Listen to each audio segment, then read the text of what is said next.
Bismillahirrahmanirrahim. Assalamualaikum warahmatullahi wabarakatuh. Innal hamdalillah nahmaduhu wa nasta'inuhu wa nastaghfiruh wa na'udzu billahi min shururi anfusina wa min sayyiati a'malina. Man yahdihillahu fala mudilla lahu wa man yudlilhu fala hadiya lahu. Asyhadu an la ilaha illallah wahdahu la syarika lahu wa asyhadu anna sayyidina wa nabiyyana Muhammadan abduhu wa rasuluhu la nabiyya ba'dah. Subhanaka la ilma lana illa ma 'allamtana innaka antal alimul hakim wa tub 'alaina innaka antat tawwabur rahim. Rabbi shrah li sadri wa yassir li amri wahlul 'uqdatam min lisani yafqahu qawli. Allahumma faqihna fid din wa 'allimna at-ta'wil. Amin. Bapak Ibu hadirin hadirat jamaah salat subuh yang dimuliakan Allah Subhanahu wa taala. Para guru di sini ada guru kita Ustadz Abdul Halim, Pak Haji Susanto tadi pulang. Tadi saya lihat ada Pak Haji Susanto. Ada. Para hujaj, Bapak Ibu yang dirahmati oleh Allah Subhanahu wa taala, kembali kita pada bulan ini bertemu pada kajian subuh. Insyaallah menjadi rutin. Pekan kedua kita akan membahas kitab At-Tibyan fi Adabi Hamalatil Quran yang ditulis atau dikarang oleh Al-Imam An-Nawawi Ad-Dimashqi. Sebelum kita mulai, kita lanjutkan kajian bulan kemarin. Kita membaca sebagaimana biasa, mari kita bacakan surah Al-Fatihah bil khusus untuk beliau Imam An-Nawawi. Semoga Allah tinggikan derajat beliau, Allah lapangkan tempatnya di sisinya yang mulia, dan kita terpilih atau dianggap oleh beliau sebagai murid-murid beliau, walaupun kita hidupnya jedaknya begitu jauh dengan beliau, dan kita dikumpulkan bersama beliau di Jannatun Naim nanti. Ala hadiniyah wa ala kulli niyyah salihah wa ila hadratin nabiyil mustafa rasulillah sallallahu alaihi wasallam. Al-Fatihah. A'udzu billahi minasyaitonir rajim. Bismillahirrahmanirrahim. Alhamdulillahi rabbil alamin arrahmanir rahim maliki yaumiddin iyyaka na'budu wa iyyaka nasta'in ihdinas siratal mustaqim siratal ladzina an'amta 'alaihim ghairil maghdubi 'alaihim waladdallin amin.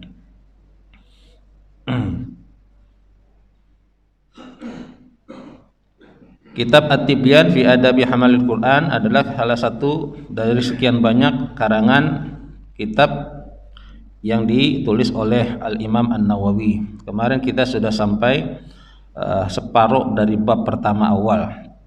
Kalau yang pegang buku itu kalau tidak salah sudah sampai halaman 25.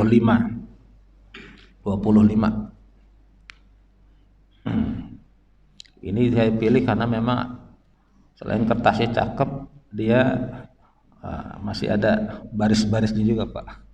Enggak botak-botak amat gitu. Ya. Masih ada harakatnya. Ya. Bismillahirrahmanirrahim. Kita lanjutkan kemarin sampai hadis man qara'a harfan min kitabillah. Itu hadis juga sering kita dengar dan kita baca, bahkan mungkin di antara kita sudah banyak yang hafal. Selanjutnya ada hadis dari Abu Sa'id Al-Khudri, wa an Abi Sa'idin Al-Khudri anin Nabi sallallahu alaihi wasallam. Kalau ada kitab hadis menyebut satu nama lalu di belakangnya disebut radhiyallahu an, maka sudah dipastikan beliau adalah salah satu dari para sahabat Nabi.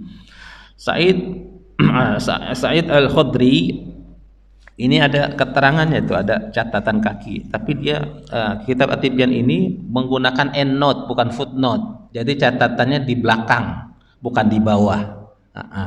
Di bab 10:42 di sini dijelaskan. Nama aslinya ismuhu Sa'ad bin Malik. Nama aslinya Sa'ad bin Malik. Mansubun ila Bani Khudrah. Al-Khudri diambil dari kata dinisbatkan kepada Bani Khudrah. Beliau dari kabilah Bani Khudrah. Beliau termasuk sahabat Nabi yang umurnya remaja, Pak. Ya. Beliau masuk Islam masih remaja, bahkan umur 13 tahun beliau sudah minta ikut perang. Tapi begitu dilihat Nabi belum cukup umur, dia datang bersama bapaknya minta ikut perang di perang Badar, Nabi nggak izinkan. Baru ketika 3 tahun selanjutnya, umur 16 tahun beliau sudah ikut perang. Sekarang tawuran. Dan ada 12 perang besar beliau ikut bersama Nabi. 16 tahun, Pak. Sekarang anak-anak sekarang 20-an tahun aja masih gelendotan sama orang tua. Ada sekitar 1170 hadis yang beliau riwayatkan, tapi tidak semuanya takhrij oleh Bukhari dan Muslim. Di takhrij Bukhari Muslim tidak sampai 100. Bayangkan, saking ketatnya Imam Bukhari dan Muslim untuk mensahihkan hadis. Maka Imam Al-Bukhari itu dijuluki oleh para ulama hadis sebagai Amirul Mukminin di bidang hadis. Khalifahnya di bidang hadis tuh. Dan ulama mengatakan rujukan umat Islam yang mutawatir setelah Quran adalah Sahih Bukhari. Itu rujukannya. Kalau ditanya, semuanya ditanya punya Quran nggak? Punya. Di musola masjid punya. Tapi kalau ditanya punya Sahih Bukhari nggak? Belum tentu semua punya. Padahal itu rujukan Islam yang kedua. Kenapa kita nggak punya? Ya kan? Ustaz, Quran aja masih Iqra. Quran aja masih terjemah. Nah, ini PR kita. Anin Nabi sallallahu alaihi wasallam qala, beliau mengabarkan dari Nabi sallallahu alaihi wasallam bahwa beliau bersabda, yaqulur Rabb, Allah berfirman. Artinya ini berarti apa? Hadis qudsi. Man syaghalahul Quran wa dzikri, siapa orang yang dirinya disibukkan dengan Quran, entah baca Quran, tadarus Quran, menghafal Quran, mengkaji Quran, mentadabbur Quran dan sejenisnya. Wa dzikri, dia sibuk juga dengan berzikir berkabadaku an mas'alati, sehingga lupa, enggak pernah minta sama Allah. Saking sibuknya dengan Quran, Pak, zikir aja, enggak ada yang diminta. Ini komanya sebenarnya agak salah nih. Harusnya di situ an mas'alati koma. Lalu Allah mengatakan a'taituhu afdalu ma atu'til as-sa'ilin, maka aku akan berikan kepada dia sebaik-baik pemberian yang aku enggak berikan kepada peminta yang lain. Bayangkan, Pak. Enggak minta, cuma karena dia sibuk dirinya dengan Quran, wa dzikri, dan mengingat kepadaku, kata Allah. Zikir terus, sehingga sibuk atau lupa, nggak punya kesempatan untuk memohon, meminta kepada Allah. Bahkan Pak Salafus Soleh, orang ulama dulu, saking bersihnya beliau, kenapa? Bagaimana aku mungkin meminta sama Allah yang Allah sudah berikan pun aku belum cukup untuk bersyukur. Jadi mereka malu. Sebaliknya kita, zikirnya kurang, ngajinya sedikit, sholatnya banyak mintanya. Aneh gitu. Kalau kita baca tuh, ada kitab, ada yang dicetaknya 20, ada yang 25 jilid. Itu namanya kitab Hilyatul Auliya. Itu kumpulan kisah-kisah para aulia. Bagaimana motivasi ibadah. Kemarin kita sempat bahas kan, ada ulama-ulama dulu yang khatam sekali, ada yang sehari 2 kali. Bukan sebulan, Pak, sehari. Ustadz kok susah? Enggak susah, karena dulu Quran dihafal, Pak. Kalau dibaca beberapa, tapi kalau sudah dihafal, Bapak Ibu sambil naik motor, sambil naik mobil, nyetir, itu sambil ke kantor bisa habis 3 juz. Daripada scrollin IG, nonton medsos di kereta. Tapi kalau Quran sudah dihafal, gampang. Gitu, Pak. Duduk 2 jam 3 jam udah dapat 5 juz. Tapi kalau memang itu kan tergantung kefasihan dan kelancaran kita baca. Wa fadlu kalamillah subhanahu wa ta'ala ala sairil kalam, dan keutamaan atau fadilah kalam Allah, firman Allah, perkataan Allah, pernyataan Allah dibandingkan ala sairil kalam, semua kalam-kalam, perkataan-perkataan yang lainnya selain perkataan Allah, ka fadlillahi ta'ala ala khalqih,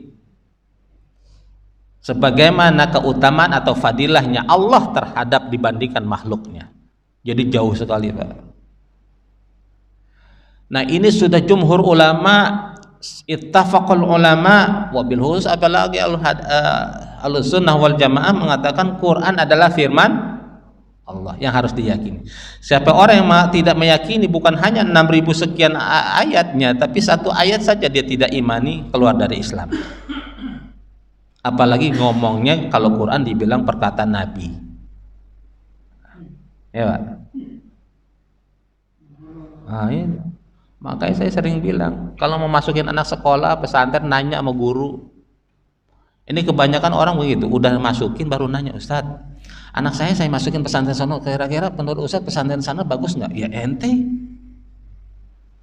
nanyanya belakangan, sama nanyain anak, nama anak, udah namain anak. Kadang saya dapat WA, tanya, Ustadz, Assalamualaikum, minta waktunya. Saya lahiran anak, namanya ini saya kasih, kira-kira artinya apa Ustadz? Lah ente yang ngasih nama. Kalau mau minta saran dari guru sebelumnya, Ustadz, nama anak saya kedua laki, mohon disarankan. Bahkan apa nama itu, datang ke guru minta doain gitu kan, di tahnik, tahu tahnik?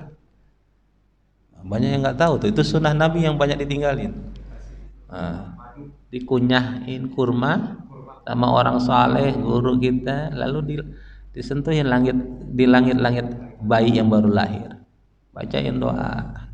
Jangan kurma utuh Pak, itu buat bapaknya. Itu. Jadi ini bab ini beliau masih membahas bagaimana keutamaan fadilah membaca Quran dan menjadi hamil Quran, ahli Quran. Hadis dari Sa'id Al-Khudri, Nabi mengatakan orang yang sibuk dengan Quran, zikirnya itu Quran, ya, baca Quran, sholat, baca Quran, baca Quran, nggak sempat minta, Allah tanggung semua permasalahannya, nggak pakai diminta Pak.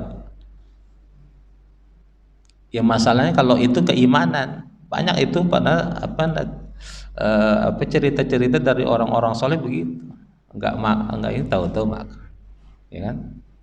Ada orang yang mengandalkan akal, Ustadz, Pak Kiai dulu ada cerita begitu, kita nyari rezeki harus kita kerja dong, iya betul, tapi itu salah satu jalan, ada satu jalan lagi, dia sholat, yaudah. Saya ingin membuktikan bahwa beberapa jam saya dapat kerja, nanti dapat rezeki. Syekhnya masih sholat, zikir. Begitu sudah dapat, bawa makanan banyak. Dia ketemu syekhnya lagi. Syekh, nih 2 jam saya kerja, udah dapat segini, bawa makanan. Gitu.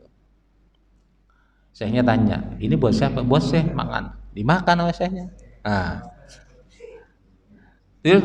Orang ini yang anak muda bilang, Syekh selama ini 2 jam ngapain? Ya zikir. Mana rezeki? Ini yang saya lagi makan. Kamu yang bawa, kamu yang kerja, tapi kan saya yang makan. Nah, makanya saya pernah bilang, termasuk ada anak-anak saya mau punya cita-cita apa, lagi sekolah di pesantren, yang kuliah, saya bilang ada 2 cara dalam agama. Kita kerja keras apa, tapi ada satu cara, apa tuh? Jalan tol singkat. Kita mendekatkan kepada yang maha memiliki segalanya dan kita merengek-rengek di depannya. Sama ketika kita punya anak kecil, anak cucu, minta beliin sepeda, kita ada cara pertama, dia nabung dari uang jajannya. Lama-lama kebeli nggak sepeda? Kebeli. Tapi lama. Ada nggak cara cepat? Nah, dia tiap hari ngerengek sama bapaknya pulang kerja ngerengek itu. Akhirnya bapaknya walaupun nggak punya duit, seminggu di ngerengek terus, nah, kasihan juga nih gitu. Akhirnya cariin gimana beli. Begitupun Allah, Pak. Bapak mau punya kita didik anak kita, itu akidah, itu bagian dari akidah. Kita belajar, punya usaha, punya ikhtiar boleh, tapi jangan mengandalkan kekuatan kita. Semua yang kita punya miliki kekuatan yang Allah titipkan kepada kita semuanya terbatas, yang tidak terbatas hanyalah yang maha kuasa, maka merengeklah, mendekatlah kepadanya. Hadis selanjutnya, wa an Ibnu Abbas radhiyallahu anhuma, dari Ibnu Abbas radhiyallahu anhuma. Nah ini bukan radhiyallahu anhu tapi anhuma. Kenapa nama aslinya itu Abdullah bin Abbas? Abdullah itu bapaknya, dia sahabat Nabi. Abdullah itu dia nama aslinya, dia sahabat Nabi. Bapaknya Abbas namanya, juga selain paman Nabi juga sahabat Nabi. Karena dua-duanya sahabat Nabi, maka radhiyallahu anhuma, keduanya diridhai oleh Allah. Qala Ibnu Abbas berkata, qala Rasulullah sallallahu alaihi wasallam, Nabi telah pernah bersabda, innalladzi laisa fi jawfi syai'un minal Qur'an, siapa orang, sesungguhnya orang yang jauf itu rongga mulut. Kalau kita belajar tajwid ada huruf-huruf yang keluar dari rongga mulut, al-jauf. Sesungguhnya orang yang tidak ada dari rongga mulutnya sesuatu sedikit pun dari Quran, nggak pernah ngaji, hafalan nggak punya, apalagi zikir dengan Quran. Kal baitil kharib, kata Nabi, seperti rumah yang roboh, rumah yang hancur. Pernah lihat Pak? Gimana kesannya rumah yang hancur? Berantakan, nggak bisa ditempatin, nggak bisa buat berteduh, nggak bisa buat tidur, nggak nyaman, ya nyaman. Maka orang yang tidak ada dalam dirinya, dari mulutnya, panca indahnya keluar dari pancaran ayat-ayat Quran, gersang Pak, nggak nyaman kita dekat dia. Begitu penglihatannya penglihatan kotor, pendengarannya pendengaran buruk, omongannya pun omongan sesat. Maka sering saya bilang, kita belajar agama juga penting siapa yang menyampaikan, bukan hanya sesuatu itu baik, tapi yang menyampaikannya pun orang baik. Karena kalau cukup cuma perkataan baik, ahli maksiat pun bisa berkata-kata baik. Dari ahli maksiat pun banyak kata-kata hikmah yang bisa kita ambil. Tapi kalau untuk berguru Pak, bukan hanya kata-kata yang baik, tapi kita bergurulah dari orang-orang yang baik. Gitu, karena sanad ilmu gitu.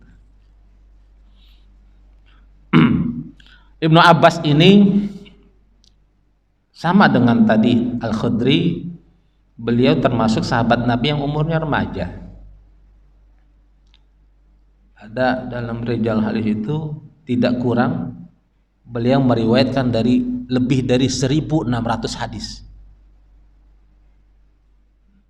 Ribuan Pak, artinya sering banget dekat Nabi. Ibnu Abbas ini juga satu-satunya sahabat yang dadanya didoakan oleh Nabi, Allahumma faqihu fid din wa 'allimhu ta'wil, yang tadi saya baca. Ya Allah, ajarkan kepada Ibnu Abbas ini, faqihu fid din, faqihkan dia terhadap agama, wa 'allimhu ta'wil, ajarkan dia tafsir. Maka sepeninggal Nabi, ketika Nabi wafat, kalau ada ayat Quran apa mau artinya, tafsirnya bagaimana, istinbat hukumnya bagaimana, para sahabat mau yang tua mau yang muda rujukannya ke Ibnu Abbas, cari Ibnu Abbas.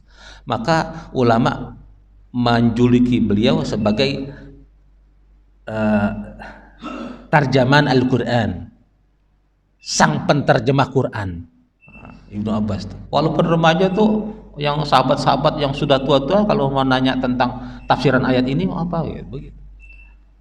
Maka orang yang belajar Quran, Ustaz, Quran itu kan buat kita. Saya bisa kok tanpa baca tafsir bagaimana mengartikan Quran, lalu kita nggak bisa, nggak boleh, ngeri Pak, salah. Harus belajar. Pertama, kalau semua Quran bisa dibaca lalu istimbat hukum kita pakai, lalu itu buat apa ada fakultas-fakultas di perguruan tinggi? Orang jauh-jauh sampai ke Mesir, ke Yaman, ke Maroko yang kuliah. Kedua, kalau benar ketika kita baca Quran lalu kita ngerti artinya, lalu langsung kita bisa istinbat hukum menafsirkannya, orang Arab lebih bisa dari kita. Tapi toh enggak kok ternyata. Tidak semua orang Arab bisa menafsirkan Quran. Itu maknanya apa Pak? Enggak sembarangan untuk menafsirkan Quran, apalagi mengambil istinbat hukum dari Quran, perlu guru, perlu ilmu-ilmu, perangkat ilmu untuk memahaminya. Ya. Bahkan saking mudanya beliau nih, Ibnu Abbas, Nabi wafat umurnya baru 13 tahun. Berarti beliau bersama Nabi masih ya, Ibnu Abbas. Jadi siapa yang berteman dengan Nabi walaupun masih muda itu disebut sahabat Nabi. Gitu, Pak. Kalau kita salawat wa ala ashabi itu banyak sekali sahabat. Hadis selanjutnya, wa an Abdullah ibni Amr bin As radhiyallahu anhuma. Ini juga sama, disebutnya anhuma karena dua-duanya ayah dan anak sahabat Nabi. Abdullahnya dan Amr bin As. Itu kalau bahasa Arab, kalau ain, mim, ro, ini karena kebetulan ada barisnya aja. Tapi kalau belakangnya ada waw, itu Amr bacanya. Tapi kalau nggak ada wawnya, Umar. Nah, wa an Abdullah bin Amr bin Al-As radhiyallahu anhuma. Beliau juga kurang lebih 1000 hadis, sekitar 1000 hadis meriwayatkan. Karena kalau nanti belajar kitab-kitab hadis sering juga ketemu hadis yang diriwayatkan oleh beliau. Beliau juga dikenal dengan sering ibadah. Ibadah kholik kalau orang kecanduan ibadah. Puasa sholat. Saking pernah di etikaf lama Pak, istrinya jengkel. Sampai lupa sama istrinya Pak. Istrinya nggak disentuh-sentuh. Akhirnya istrinya lapor ke Nabi, ya Rasulullah, suamiku begini. Enggak, ini emang ibadah sih, cuma aku gimana salah. Tapi kan aku juga punya hak dengan dirinya. Akhirnya beliau dipanggil dari baginda Nabi. Ya. Sini. Apa benar istrimu ngomong begini? Oh iya benar ya Rasulullah. Kata Nabi, istrimu punya hak terhadap dirimu. Tubuhmu pun punya hak untuk tidur. Kalau kamu mau puasa aja sebulan 3 kali ayyamul bid. Itu sudah cukup bagimu. Tapi aku masih kuat ya Rasulullah. Ya udah Senin Kamis setiap minggu 2 hari. Masih kurang, ya udah paling maksimal puasa Daud. Jangan tiap hari. Kita juga perlu istirahat. Ada hadis juga yang menceritakan suatu ketika Nabi masuk masjid. Ada tali Pak, panjang. Nabi bilang, ini ada tali apaan ini? Ada sahabat bilang, ini sahabat kalau dia sholat, apa sih namanya tuh, kalau dia ngantuk-ngantuk dia buat pegangan Pak. Kata, oh enggak, jangan begitu. Kalau ngantuk tidur aja. Agama itu mudah, jangan dipersulit. Kita ngantuk tidur, kita lagi punya semangat ibadah gitu Pak. Jangan ngoyo. Memang Nabi menyontohkan, fisik Nabi lebih kuat daripada kita. Jangan karena semangat kita pengen ngikutin Nabi, fisik kita berbeda dengan Nabi. Pilihlah Pak. Ayyamul bid juga udah bagus 3 hari. Tanggal 13, 14, 15. Fadilahnya kata Nabi, setiap kebaikan Allah limpahkan 10 kebaikan lagi. Terus seakan-akan seperti puasa 1 tahun. Mau lebih dari itu Senin Kamis. Kenapa ditanya Nabi puasanya hari Senin? Karena itu hari dilahirkan aku. Kenapa hari Kamis? Karena setiap Kamis para malaikat melaporkan seluruh amal kita kepada Allah. Dan aku kepengen, aku senang ketika amalku dilaporkan para malaikat kepada Allah ke atas ke aras, aku dalam keadaan puasa. Tinggal pilih. Jadi jangan ngoyo, nggak kuat puasa Daud, puasa Senin Kamis. Puasa Senin Kamis mau tambah puasa ayyamul bid, gitu ya Pak. Sholat juga begitu, banyak orang karena pengen ngikutin Nabi. Sholat sunnahnya Nabi itu ada yang singkat, ada yang sedang, ada yang panjang lama. Ya, yang singkat itu tahiyatul masjid, qobliyah, singkat-singkat Pak. Jangan qobliyah bacanya sabihis. Tahiyatul masjid itu, apalagi waktunya dikit lagi. Qobliyah itu singkat-singkat aja. Sholat sunnah wudhu. Yang sedang-sedang itu sholat hajat, sholat duha, itu sedang. Yang panjang qiyamul lail. 1 rakaat 1 juz silahkan, Pak. Ustaz saya nggak hafal, baca boleh. Kan baca boleh, Pak. Apalagi sekarang banyak Quran yang besar tuh kan, beli panjang gitu. 1 rakaat 2 halaman atau 1 halaman bisa. Atau dipegang begini bisa. Kalau di Mekah banyak tuh yang begitu, pakai pegang-pegang gitu, taruh lagi. Kita jangan heran karena ada ulama yang membolehkan. Anin Nabi sallallahu alaihi wasallam qol, dari Nabi sallallahu alaihi wasallam beliau bersabda, yuqalu li sahibil Quran, dikatakan kepada ahli Quran, sahabatnya Quran. Artinya nanti di akhirat, Pak. Iqra wartaqi warattil kama kunta turattil fid dunya. Bacalah, lalu kalian bangkitlah, naiklah ke atas, ke puncak. Irtaqi itu naik loh. Warattil, dan lantunkanlah ayat Quran kama kunta turattil fid dunya, sebagaimana engkau dulu melantunkannya di dunia. Fa inna manzilataka inda akhiri ayatin taqra'uha, sesungguhnya tempatmu, ini buat orang ahli Quran, Pak, yang sahabatnya Quran tiap hari baca Quran, tiap hari baca Quran. Sesungguhnya tempatmu, ya wahai sahibul Quran, inda akhiri ayatin taqra'uha, di akhirat nanti tergantung pada di mana akhir ayat yang kita baca. Nah, kalau kita sering bolak-balik, sering main gitu ya. Ini dia perawinya ada di yang merah-merah itu. Saya nggak bacakan. Nah, saya lupa. Amr bin As juga ini satu-satunya sahabat yang punya tulisan kumpulan hadis yang dia pernah dengar Nabi. Maka dia tuh disebut apa namanya itu as-sahifah as-sadiqah. Dia punya tulisan kumpulan, dan itu yang paling awal dan paling tua ditemukan. Selanjutnya, wa an Mu'adz bin Anasin radhiyallahu anhu anna Rasulullah sallallahu alaihi wasallam qala. Hadis yang datangnya dari Mu'adz bin Anas. Ada Mu'adz bin Jabal, ada Mu'adz bin Anas. Ini Mu'adz bin Anas. Dia beberapa aja meriwayatkan hadis, tidak banyak dan tidak populer. Tidak banyak juga keterangan yang bisa didapat tentang beliau. Qala, bahwasanya Nabi bersabda, man qara'al Qur'an, siapa orang yang baca Quran, wa amila bima fihi, dan melaksanakan apa yang dia baca. Bukan hanya sekedar baca. Jadi yang disebut hamil Quran, ahli Quran, dia baca apa yang dibaca, lihat praktekkan. Hamil Quran. Itu yang Allah jamin nanti di akhirat, bukan hanya dirinya, orang tuanya akan dia kasih nanti mahkota. Gitu. Mahkota di akhirat. Jadi bukan hanya hafiz Quran, Pak. Buat apa kalau ngafal Quran tapi nggak diamalin, nggak repot. Ya.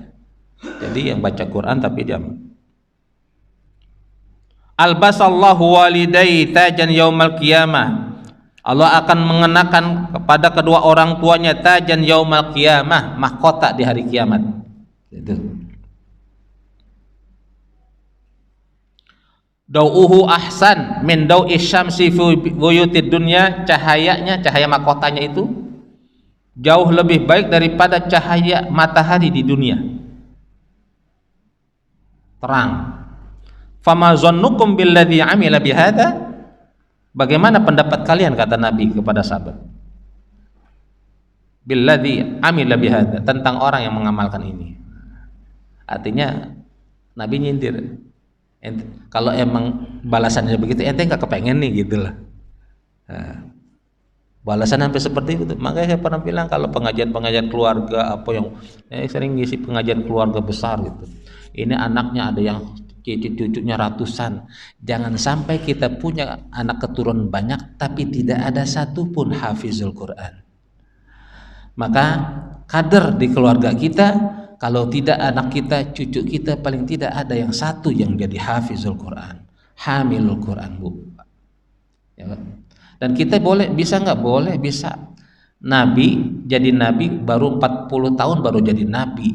Sampai umur 63 tahun menjelang wafatnya Nabi masih turun ayat Quran dan itu dihafal, tidak ditulis.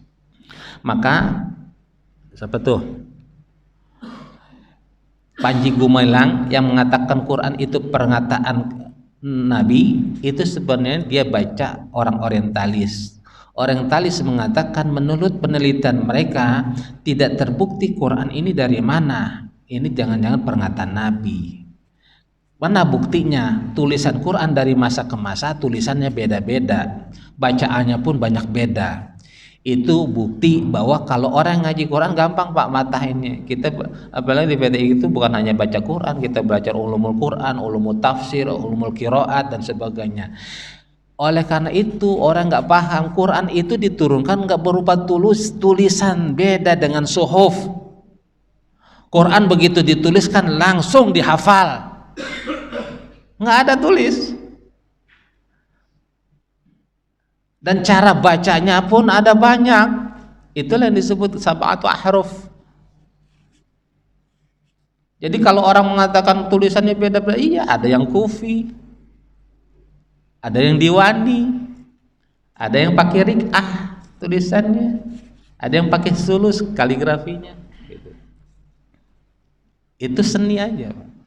Tapi aslinya Quran itu diturunkan melalui ucapan, kalam, bukan tulisan. Yang itu yang gagal paham salahnya.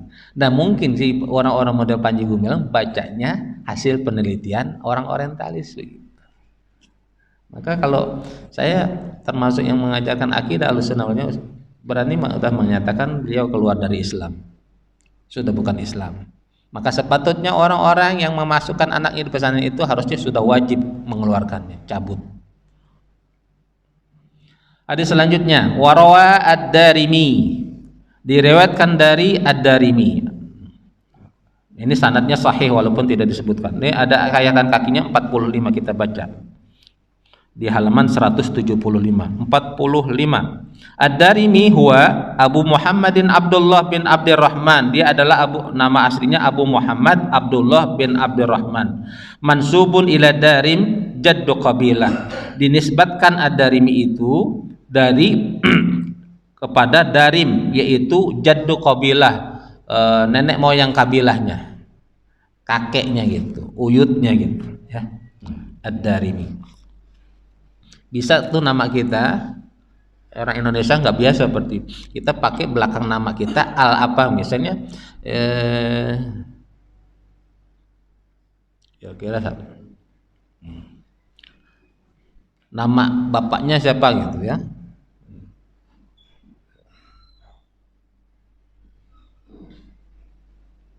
Ar-Rahman misalnya, Rahman itu bisa nama dianya misalnya Ahmad Ar-Rahmani gitu. Biasanya orang-orang Arab gitu pakai nama kampung kelahiran, tempat dia tinggal. Bahkan dulu karena perpecahan usul teologi dulu, ulama-ulama itu menyematkan namanya itu di belakangnya dia ikut mazhab siapa, Al-Asy'ari, Asy-Syafi'i, itu karena dulu ada Mu'tazilah, Syiah, untuk menampakkan dirinya dia mazhabnya siapa itu dia ditulis di situ. Ad-Darimi bi isnadihi an Abdullah ibni Mas'ud, dari sanad Abdullah bin Mas'ud radhiyallahu anhu. Anin Nabi sallallahu alaihi wasallam qol, dari Nabi sallallahu alaihi wasallam beliau bersabda, Iqra'ul Qur'an, bacalah Quran, fa innallaha ta'ala la yu'adzibu qalban wa al-Qur'an. Sesungguhnya Allah tidak akan mengazab hati yang dimana hatinya ada terpaut dengan Quran. Wa inna hadzal Qur'an ma'dubatullah, dan sesungguhnya ketahuilah Quran ini adalah hidangan dari Allah. Kalau sudah dihidangkan, apalagi yang maha kuasa, yang menciptakan kita, yang maha kasih, maha penyayang, maha kaya menghidangkan kita, masa kok nggak kita cicipin Pak? Kita diundang gubernur, presiden, mungkin yang dihidangkan sama di rumah kita, tapi yang ngidangin presiden ini, Masa kita nggak cicipin? Di istana, walaupun yang dihidangin tuh gorengan sama di rumah kita. Nanti kita makan satu aja, sebulan kita masih cerita di kampung. Oh, kemarin ke istana dikasih ini ya. Nah ini Quran dihidangkan oleh Allah. Kok kita nggak baca? Kok nggak kita cicipin? Nikmatin Quran, cicipin Quran. Maka para ulama mengatakan Al-Quran, setiap kita baca Quran, sekarang walaupun suratnya baca nih surah Al-Waqiah, kita menemukan makna baru. Besok kita baca Al-Waqiah, menemukan makna baru lagi. Lusa kita baca surah Al-Waqiah yang masih yang sama, kita menemukan makna baru lagi. Artinya tafsiran Quran begitu luas, Pak. Makanya sampai saat ini ulama tidak henti-hentinya menelurkan, melahirkan kitab tafsir. Karena begitu banyak, begitu dibaca baru lagi. Bahkan ada banyak di antara ulama yang dia menafsirkan lebih dari satu kitab tafsir. Faman dakhala fihi fahuwa amin. Siapa orang yang masuk pada hidangan Allah tadi, masuk ke dalam Quran, menyelami Quran, mentadabbur Quran, fahuwa amin, dia akan selamat, dia akan aman, nyaman, tenang, tentram. Maka Pak, Bu, kalau lagi galau-galau anak-anak kita remaja, suruh baca Quran. Ambil wudhu nak, sholat sunnah, baca Quran. Jangan dengar musik, ajeg. Dengar dangdutan, baca. Ambil wudhu, baca Quran. Tenang hati. Waman ahabbal Quran falyubshir, dan siapa orang yang cinta terhadap Quran falyubshir, maka kasih kabar gembira buat dia, karena Quran pun akan mencintai dia. Siapa orang jadi sahabat Quran, Quran akan jadi sahabat dia. Nah, selanjutnya di bab ini terakhir, wa an Abdul Hamid Al-Hammani qol, dari Abdullah Abdul Hamid Al-Hammani, ada yang baca Al-Himmani, dua-duanya sama. Qala sa'altu Sufyan Ats-Tsauri 'anir rajul yaghzu ahabbu ilaik au yaqra'ul Quran. Aku bertanya kepada Sufyan Ats-Tsauri tentang seseorang atau laki-laki yang dia berperang. Engkau lebih senang dia perang apa dia baca Quran? Faqala, Sufyan Ats-Tsauri menjawab, yaqra'ul Quran. Aku lebih senang dia baca Quran. Li'anna Nabi sallallahu alaihi wasallam, karena Nabi sallallahu alaihi wasallam qala, bersabda, khairukum man ta'allamal Quran wa 'allamah. Sebaik-baik kalian adalah orang yang membaca, mengkaji Quran dan mengajarkannya kembali. Masih ada waktu ya? Jadi langsung bab kedua sedikit. Ini cuman satu halaman. Al-babu tsani, bab kedua, fi tarjihil qiraah wal qari ala ghairihima. Bab tentang keutamaan atau bobot kekuatan derajat bacaan dan ahli baca dibandingkan orang-orang selain mereka keduanya. Sabata an Abi Mas'udin al-Ansari al-Badri radhiyallahu anhu, telah tetap atau diriwayatkan datang dari Abu Mas'ud al-Ansari al-Badri. Dia disebut al-Badri, ada ulama mengatakan sakana Badran. Ini di sininya ada nih kata. Karena dia sakana Badran. Dia tinggal sekitar Badar, kampung Badar. Ada yang mengatakan juga karena dia ikut perang Badar. Tapi jumhur ulama mengatakan dia tidak ikut, dia cuma tinggal di kawasan Badar. Tapi Imam Bukhari di antaranya mengatakan dia ikut Badar. Tapi dia umur masih muda juga, ikut perjanjian Aqabah kedua, ikut pada barisan Nabi, dan dia sahabat Nabi paling muda yang ikut itu. Ada ya, karena 102 hadis beliau riwayatkan.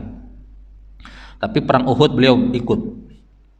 An Rasulillah sallallahu alaihi wasallam, dari Rasulullah sallallahu alaihi wasallam, qala, beliau bersabda, ya ummul qauma aqra'uhum li kitabillah ta'ala, hendaknya yang mengimami satu kaum, aqra'uhum adalah yang paling ahli li kitabillah. Yang imam di masjid sebaiknya hendaknya yang paling ahli baca Quran, bukan paling tua. bukan paling banyak hajinya. Maka zaman Nabi itu biasa Pak, jadi imam cuma remaja, tapi karena dia lebih fasih, apalagi silakan. Kasih, di sini ada anak-anak muda yang fasih, kasih jadi. Kata itu ajaran. Gitu. Jangan kita karena menang tua, kita nggak mau kasih anak muda, kasih jalan. Gitu Pak.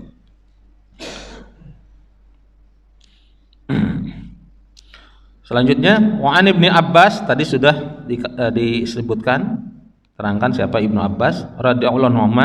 Qala, dia berkata, kanal qurra'u ashaba majlisi Umar radhiyallahu anhu. Bahwasanya para ahli Quran dulu adalah sahabat teman diskusinya Umar ketika Umar jadi khalifah. Wa musyawaratihi, sebagai dewan syuranya, penasihatnya, ya sumbangsi saran yang dimintai nasihatnya Umar.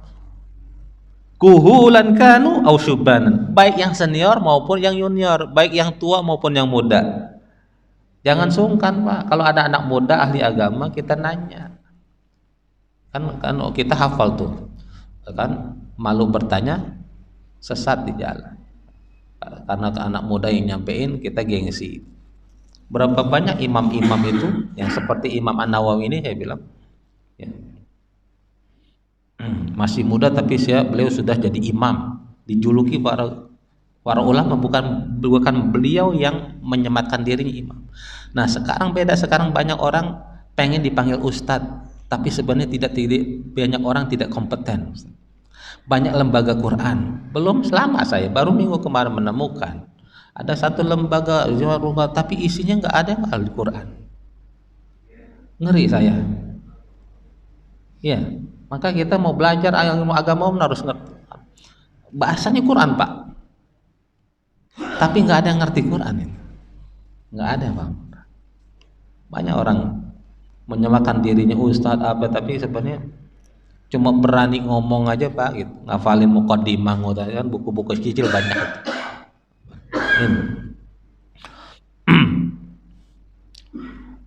Rawahul Bukhari fi sahih wa sayati fil bab ba'da hadza ahaditsu tadkhul fi hadzal bab. Nanti akan diterangkan pada bab selanjutnya hadis-hadis yang termasuk pada bab ini. Wa'lam annal madhhab sahih al-mukhtar alladhi alaihi man yu'tamadu alaihi minal ulama. Ketahuilah, kata Imam An-Nawawi, bahwa mazhab yang sahih, jalan yang sahih, yang terpilih, yang dipilih, yang mu'tamad, yang dipakai para ulama, anna qira'atul Quran afdal minat tasbih, mengatakan bahwa sesungguhnya membaca Quran adalah afdal minat tasbih, zikir paling utama dibandingkan tasbih, wa tahlil dibandingkan tahlil, wa ghairihima atau zikir-zikir selain itu. Jadi ulama mengatakan, banyak ulama mengatakan zikir paling afdal adalah baca Quran. Wa qad tazaharatil adillah ala dzalik wallahu a'lam. Banyak hadis yang telah kita dapatkan atau dimunculkan mengenai itu. Demikian sampai bab 2, mudah-mudahan bermanfaat. Silakan kalau ada yang mau bertanya. Silakan Pak Haji. Oh, saya ini mungkin supaya saya ingat terus pakai nama lagi. Karena saya sekali enggak. Pak Haji siapa Pak Haji? Padahal Pak Haji. Iya biar saya tahu lah. Pak Haji siapa ya? Non? Pak Haji Ahmad ya. Silakan Pak Haji. Dalam menuju nanti kita kan menuju pada Allah Ustaz. Selesai kita mati ini kan semua ingin menuju pada Allah. Betul. Nah, jalan yang paling dekat atau yang paling mungkin nantinya kan mungkin ada yang panjang, ada yang sedang, ada yang sedikit. Yang paling sedikit yang akhirnya yang menuju ke Allah itu jalan apa Ustaz? Mungkin gini Bang, misalnya sholat. Kalau kita lagi sholat mungkin banyak orang sholat. Nantinya paling panjang kan? Nanti ada jalan yang paling singkat gitu, paling jalan tol lah bahasanya mungkin ya, yang sekarang shortcut ya kan. Sedikit ini yang artinya menuju Allah itu jalan. Yang kedua Ustaz, tadi kita bilang bahwa kita baca Al-Quran itu tuntutan kita nanti pada ayat-ayat yang kita baca itu maksudnya apa Ustaz? Saya kadang-kadang gini, saya pernah dengar itu begitu baca Al-Quran, dokter tentang misalnya tentang ada baca neraka gitu. Saya berani berhenti, padahal udah Ada airnya di situ, Mas. Kalau minum aja mau itu mengerahkan, apa jadi itu mengerahkan, ada tujuan lagi. Apa maksudnya Ustaz yang maksud? Tunjukkan kita pada ayat-ayat yang kita baca. Ya. Ya. Kasih. Terima kasih Pak Jamat. Amalan apa yang kita pakai jalan tol ya untuk mendekatkan diri kepada Allah, atau kita nanti di akhirat itu kan banyak jalan nih. Jalan itu disediakan oleh Allah.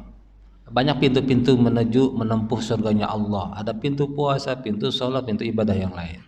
Paling tidak kita kalau bisa lebih dari satu pintu. Sholatnya kita juga getol, puasanya juga. Tapi masing-masing tadi seperti yang kita kemampuan, yang tidak punya kemampuan finansial, dia nggak bisa jor-joran di bidang sedekah. Maka di fisik itu sholat, puasa, baca Quran. Nah, tapi memang kita perlu Pak memahaminya tadi seperti puasa. Puasa kita mau yang mana nih? Nah, ada fadilahnya begini-begini. Nah, ternyata ada juga orang yang memilihnya ayamul bid aja karena fadilahnya lebih besar dibandingkan Senin Kamis, gitu. Tapi kalau mau dirangkum semua apa? Wa ma umiru illa liya'budullaha mukhlishina lahuddin hunafa.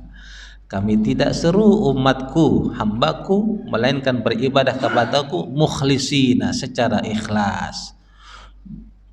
Percuma kita banyak ibadah tapi nggak ikhlas. Yang terpenting ikhlas itu, Pak. Ya, pernah dengar itu hadis tentang bagaimana seorang pezina dia ngasih minum air kepada anjing, kok bisa dia dibayangin masuk surga? Tapi orang kan nggak banyak nerangin. Setelah itu memang dia tobat Pak. Jadi jangan nanti karena nggak diterangin akhirnya kalau begitu nggak apa-apa sih. Nah, yang penting kita ngasih air aja ke anjing masuk surga. Nggak begitu, dia tobat. Belum lama Pak ada mu'alaf, saya lupa namanya itu.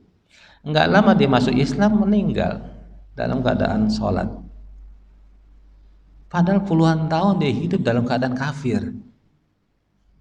Maka penting juga kita berdoa kepada Allah minta dimatikan dalam keadaan husnul khatimah, dalam keadaan baik, di tempat baik, bersama orang-orang baik, lagi aktivitas baik. Boleh Pak, Ustadz pakai bahasa Indonesia juga nggak apa-apa. Gitu. Penting. Allahumma khtim lana bi husnil khatimah wa la takhtim alaina bi su'il khatimah. Ada yang zikir ya Allah biha ya Allah biha ya Allah bi husnil khatimah. Pakai bahasa Indonesia saja. Gitu. Jadi kalau udah husnul, dan bagaimana Allah meringankan kita di akhir hayat kita mengucapkan kalimat tauhid la ilaha illallah, itulah. Karena Nabi yang mengatakan siapa orang karena akhiru kalamihi la ilaha illallah, siapa orang yang kalamnya di akhir di hayatnya di la ilaha illallah, dakhalal jannah. Lagi-lagi dulu ada tuh orang yang ngomong, masa segitu aja langsung bisa masuk surga? Dulu masih ingat ya? Itu viral tuh. Nama siapa? Syukur. Ya kan? Syukur. Bukannya Azikra itu teman saya juga. Ya. Ini Buya Syukur. Kok cuma ngomong la ilaha illallah bisa masuk surga? Dia nggak memahami itu bagaimana maknanya. Maka karena sebesar itu garansinya, tidak semua manusia orang dimudahkan untuk mengucapkan la ilaha illallah di akhir hayatnya, nggak semua. Gitu. Maka kenapa ulama salah satunya juga mendawamkan juga zikir la ilaha illallah, la ilaha illallah. Syekh Abdul Qadir Al-Jalani paling enggak ngajarin kita 1000 kali tahlil. Kalau untuk 1000 kan nggak mungkin Pak, kita belum nyoba 100 dulu. Ustadz berat banget ya, coba dulu 100 dulu. 100, 500 lah. Tiap habis sholat 100 la ilaha illallah. Berarti 5 kali sholat kan 500. Kalau udah kuat tuh berapa bulan habis sholat 200. Berarti tiap habis sholat 200 sehari 1000 gitu. Supaya apa, nanti kita fadilahnya dimudahkan untuk mengucapkan la ilaha illallah di akhirnya. Karena itu garansi dari Nabi. Kedua tentang hadis tadi, manzilataka itu tempat kita, tempat orang ahli Al-Quran itu sebagaimana pada ayat terakhir yang dibaca. Maknanya itu bukan hanya sekedar baca, memahami, mengamalkannya. Seberapa banyak kita memahami, mentadabur dan mengamalkan isi Quran, itulah derajat kita, Pak. Itu. Ya. Nanti pasti pahamannya gitu tadi ya, pahaman singkatnya. Ini kalau saya yang bacanya cuma dikit, derajatnya gitu. Ya. Tapi cuma bukan hanya sekedar yang baca doang, tapi nggak ada asarnya dalam dirinya, ya sama aja kosong. Demikian. Ada lagi? Silakan. Nggak ada, Ibu? Ya. Kalau sudah tidak ada, maka kita cukup sekian. Mudah-mudahan apa yang kita kaji pagi hari ini bermanfaat dan menambah motivasi kita untuk wabil khusus kita mengkaji, mempelajari, membaca Quran. Nah, Ustaz kebetulan Pak Haji Ahmad nggak hadir, beliau sering berkali bagaimana meminta, ya kita semua yang memang ujung-ujungnya itu bagian dari hidayah. Kita mengajak, ya itu tugas kita mengajak, bukan tugas Ustadz. Kita semua ngajak. Kita yang punya, yang imam punya anak, punya istri, ajak. Ya, itu kewajiban. Ya. Ku anfusakum wa ahlikum naro. Kepada saudara-saudara kita seiman kita cuma bisa ngajak. Adapun dia mau ngikutin ada itu urusan Allah dalam hatinya gitu. Itulah tantangannya dakwah. Kalau dakwah Pak gampang, Nabi nggak perlu dakwah 32 tahun selama itu gitu. Itu karena dakwah untuk mewarnai hati orang nggak mudah, ya itulah seninya dakwah, itulah perjuangannya dakwah. Mudah-mudahan kita tidak bosan dan tidak jenuh-jenuh mengajak diri kita, keluarga kita, sanak famili kita, tetangga, teman-teman dan sahabat kita, saudara-saudara kita seiman untuk senantiasa mengkaji Quran dan mengkaji Quran hingga Allah mewafatkan kita dalam keadaan cinta kepada Quran dan husnul khotim. Mudah-mudahan itu yang dapat kita sampaikan pada hari ini. Insyaallah kita akan bertemu di bulan depan. Bismillahirrahmanirrahim. Wal 'asri innal insana lafi khusr illa alladziina aamanu wa 'amilus shalihati wa tawashaw bil haqqi wa tawashaw bis sabr. Demi masa, demi waktu Allah bersumpah. Kalau Allah bersumpah atas nama makhluknya, maka makhluk itu atau ciptaannya itu sangat amat penting dalam kehidupan. Maka Allah berfirman, bersumpah atas nama waktu karena waktu sangat penting bagi kehidupan. Innal insana lafi khusr. Sesungguhnya manusia sungguh amat dalam kerugian, kata Allah. Illal ladzina amanu, kecuali orang-orang yang beriman kepada Allah. Cukup beriman tidak, wa amilus shalihat, dia beriman lalu dia beramal soleh. Cukup beramal soleh dilengkapi dengan wa tawashaw bil haqqi wa tawashaw bis sabr, saling mengingatkan dalam kebenaran dan kesabaran. Demikian, mudah-mudahan bermanfaat. Kita tutup dengan kafaratul majlis. Subhanakallahumma wa bihamdika asyhadu an la ilaha illa anta astaghfiruka wa atubu ilaik. Lebih kurangnya mohon maaf, wal afu minkum. Wassalamualaikum warahmatullahi wabarakatuh.